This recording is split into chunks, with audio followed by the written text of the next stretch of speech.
അതുകൊണ്ട് ഒരു നഷ്ടവും അവർക്കില്ല. നഷ്ടം ആർക്കുള്ളത്?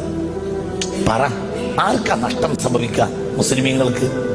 ഇറാൻ ഇനി ഒരിക്കലും അമേരിക്കയെ തിരിച്ചടിക്കൂല. ഇറാൻ തിരിച്ചടിക്കുകയാണെങ്കിൽ തിരിച്ചടിക്കുക എങ്ങനെയായിരിക്കും? ഒരു സാധാരണ നിലയിൽ ഒരു രാജ്യം തിരിച്ചടിക്കുകയും പോലെ ഇറാൻ തിരിച്ചടിക്കുകയാണെങ്കിൽ ഖത്തറിലോ സൗദിയിലോ പറ ഉള്ള അമേരിക്കൻ ക്യാമ്പുകളെ ആക്രമിക്കുകയാണ് ചെയ്യുക. അപ്പൊ സ്വാഭാവികമായും എന്തുണ്ടാവും? ആ രാഷ്ട്രം ആ പക്ഷത്ത് ചേരും. ഇത് നടക്കൂലേ? നടക്കും. നടന്നേ തീരും. ഇറാനുമായി യുദ്ധം അനിവാര്യമാണ്. അത് നടന്നേ തീരും. അത് ഫിത്നത്തുൻ അമ്മാഉ സമ്മാഉ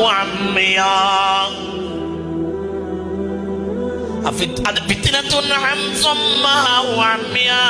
അത് കണ്ണില്ലാത്തയും കാതില്ലാത്തയും യുദ്ധമായിരിക്കും. മനുഷ്യരാശി ഇന്നുവരെ കണ്ടതിൽ വെച്ച് വലിയ യുദ്ധം സംഭവിക്കും.